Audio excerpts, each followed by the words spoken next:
Hello বন্ধুরা, আসসালামু আলাইকুম।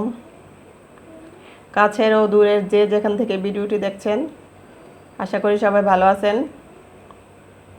আজকে আমি অনেক সহজভাবে আমড়ার আচার বানিয়েছি। আমড়ার অনেক উপকারিতা আছে।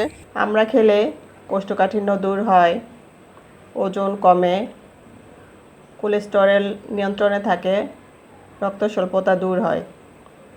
ভিটামিন সি সমৃদ্ধ ক্যালসিয়াম, আয়রন এবং আঁশের মতো পুষ্টি উপাদানে ভরপুর এই ফলটি হাড়কে শক্তিশালী করে, ত্বকের উজ্জ্বলতা বাড়ায় এবং ডায়াবেটিস ও হার্টের রোগের ঝুঁকি কমায়।